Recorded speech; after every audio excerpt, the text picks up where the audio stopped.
We convened a roundtable on the state of homelessness in the city and the urgent need for affordable housing. Here's my conversation with Bridge Detroit's Nishrat Rahman, the city of Detroit's Group Executive for Housing Planning and Development, Donald Rencher, and Linda Little, who is CEO of the Neighborhood Service Organization.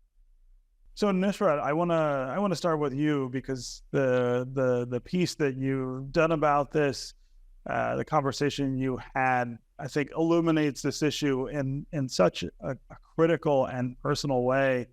Tell us about Tanya. We met Tanya when a photojournalist and I over at the Free Press were working on a story about the Housing Choice Voucher Program and how difficult it is to navigate that program, especially for those who are trying to exit out of homelessness. She was in the middle of, she had just gotten her voucher and she was right at the beginning of finding a place. And so we decided that we would follow along on her journey just to illustrate any challenges that she would face and what that experience was like. Throughout the course of that, the several months that we've been with her, we learned about her journey, how she got into homelessness and the challenges that she's experienced since then. Tanya is someone who, I think the main reflections that I've learned throughout this experience is that homelessness in the city is not a monolith. There isn't a one-size-fit-all model, I guess, for lack of a better word, of what homelessness looks like in the city. Tanya's story is this. She's someone who suffered an economic challenge. Last year, her husband died from complications from COVID-19. He was the sole breadwinner. After that, she lost her home. She lost not only her husband, but her home. And then she entered into shelter. One economic financial challenge set off this cascade of other financial challenges in her life. She's someone who's looking for housing while there's a shortage of affordable housing, while she doesn't have an income coming in, and while she's coming up against landlords who aren't willing to rent out to her. Yeah.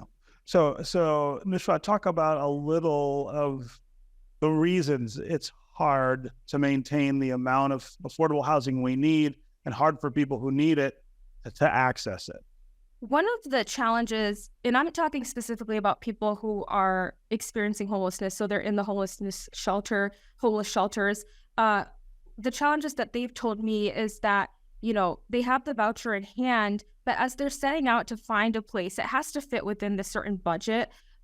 It has to meet certain requirements, but what they're confronting is not being able to find places that fits within that budget. So it falls outside of that scope. But also quality units, right? Last year, we did a story, like I mentioned, about the voucher program. One of the women that we featured, she said she came across places in Detroit. Some didn't have porches, some didn't have windows. And so you have the voucher in hand that's able to subsidize your rent, but you can't find anything in the city. Linda, this is, I see you nodding as she's talking, and I know it's a nod of knowledge and familiarity with this experience.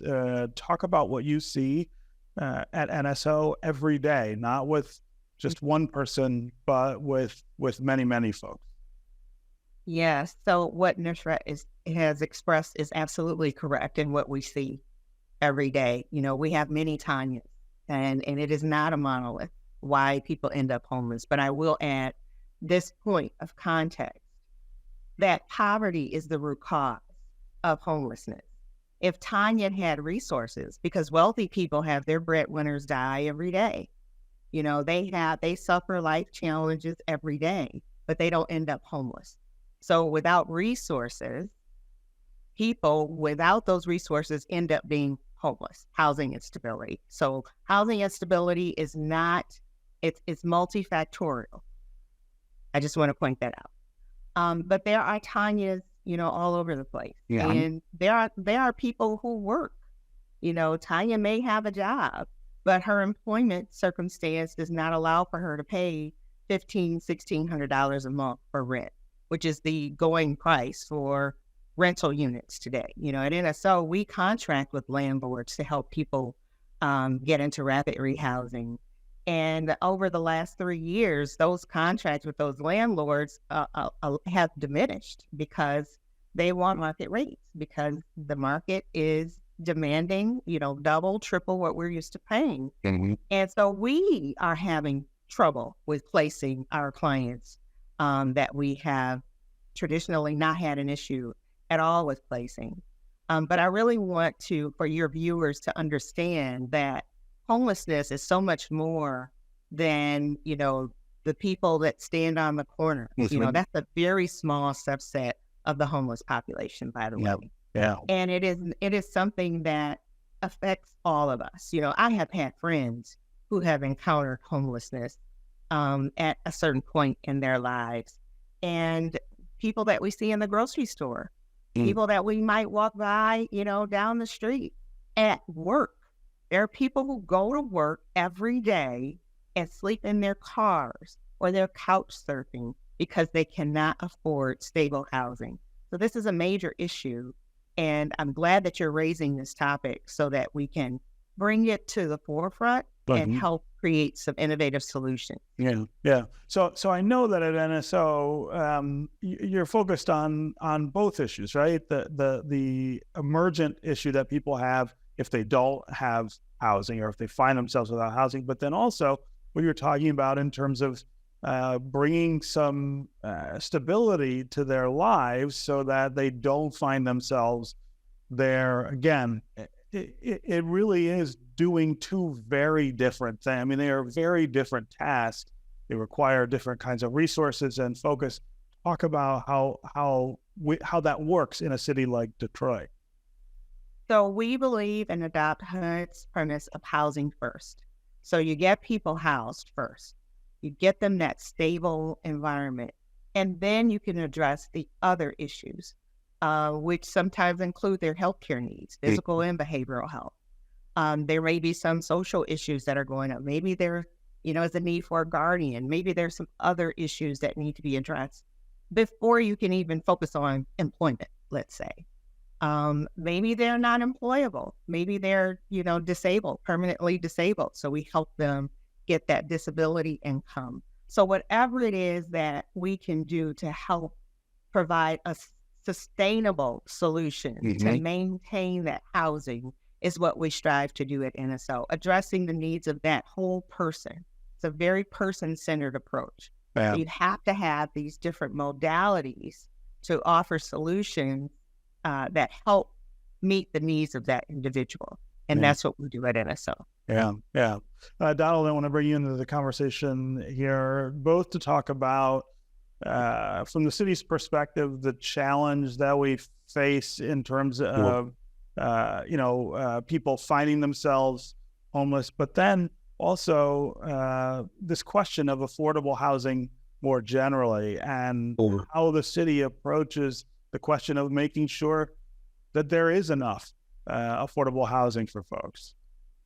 So thank you again for inviting me on the show. I appreciate it. Work with Linda a lot, and she is one of our champions. And I was the housing director for about 2 years, 2018 to 2020, mid to 2020. And I think the question I got the most was like, how can I find an affordable housing unit? It was like the question that I've received all the time.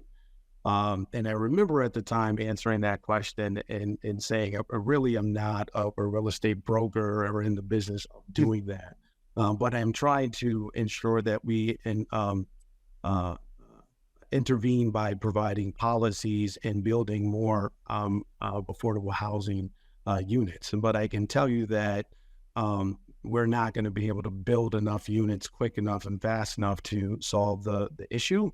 And so it really is going to come with real policy change. And so I can tell you, when I look at affordable housing, it just means to me 30% of your income is being spent on your housing expenses. No matter how much your income is, you can be it can be challenging to meet your housing conditions. And so, as Linda said previously, this is a poverty issue, and I find it the large challenge is working with the group of folks that Nusrat actually alluded to at the beginning, are the people who don't have the resources you need to find housing units. Now, housing choice vouchers, in this particular situation with the woman that you discussed previously, I think honestly she was one of the lucky ones to get a voucher, because it's not unlimited resources, because it's really hard just to get that. And once you get that, it's really difficult to actually find a unit, right?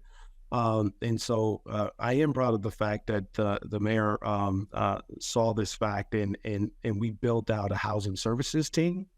It's 60 folks, and their job every day is to find actual housing units. And these housing units are not necessarily government sponsored or funded.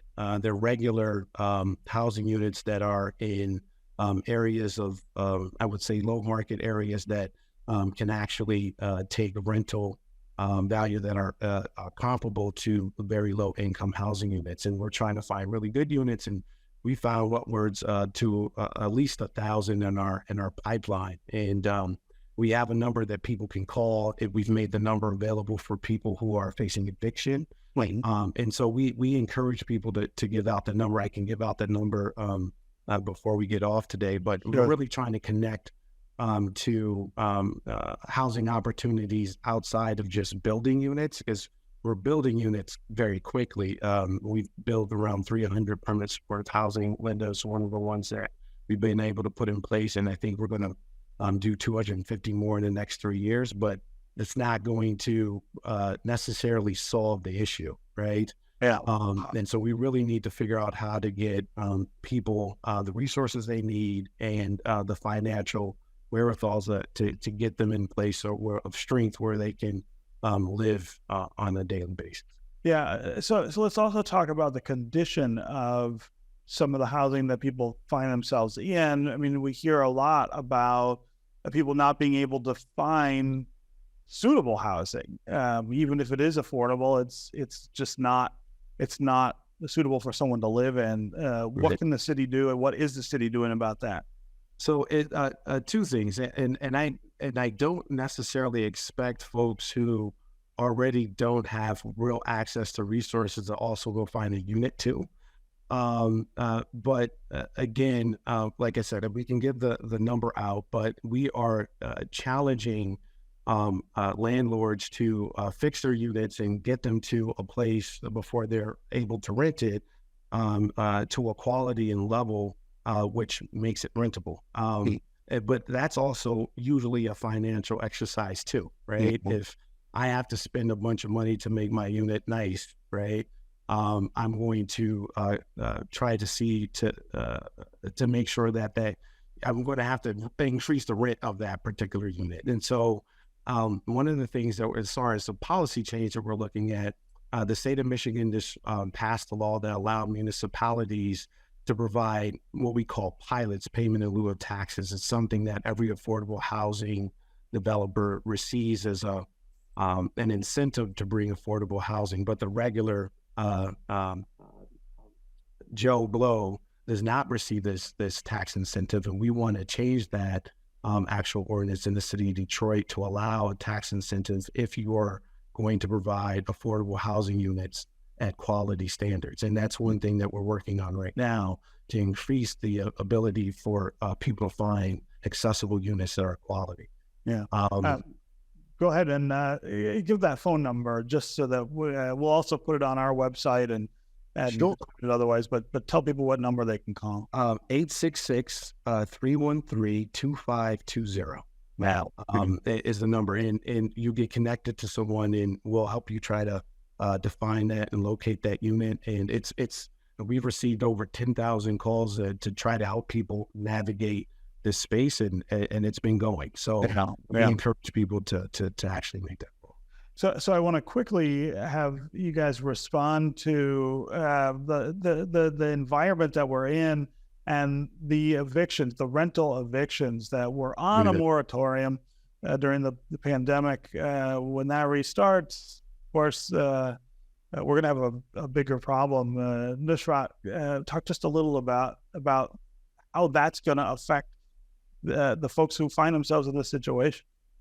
Yeah, so I can break down the numbers of what evictions are looking like in the city. So the number in 36th District Court, which covers the city of Detroit, the number of eviction cases against tenants is approaching pre-pandemic levels.